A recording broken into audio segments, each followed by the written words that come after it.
husband, the late Governor Degamo, before he was murdered. By the way, we will be remembering his 3rd death anniversary tomorrow. That's March 4.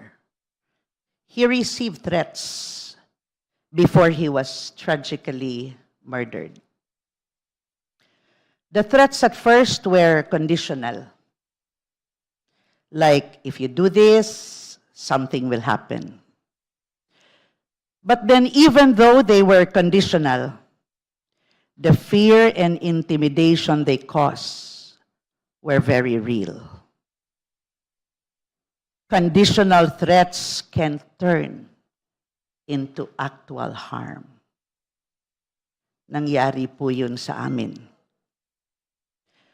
In the same way, when the VP reportedly made statements implying harm to the President, the First Lady, and the former Speaker, those statements are serious, even if phrased as conditional. Kasi words from someone in her position carry weight. It can intimidate other officials, it can influence decision, and even undermine public trust. That is why, in impeachment terms, such conditional threats are considered sufficient in substance. It's not just the wording that matters.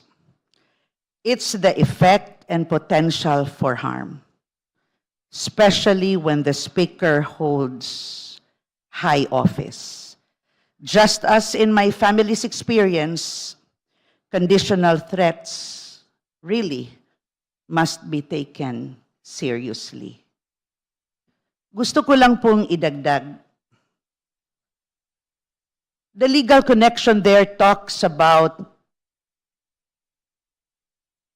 a threat does not have to be absolute or immediate to be serious.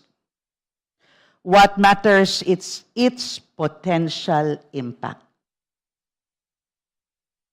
especially if the Speaker holds power. Conditional threats can intimidate or coerce. Even a statement that starts with "if" can pressure officials or institutions to act a certain way. And high office makes it more serious. Maybe words from ordinary people may be limited in effect, but threats from a person who is holding a national leadership post carry far-reaching consequences. Kaya nga po, public office demands higher standards of behavior. Yun yung nire-require sa atin.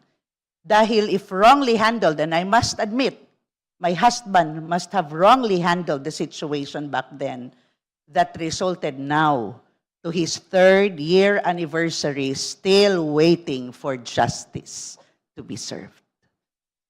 Yan lang po, Madam Chair. Thank you. Thank you, Honorable Degamo.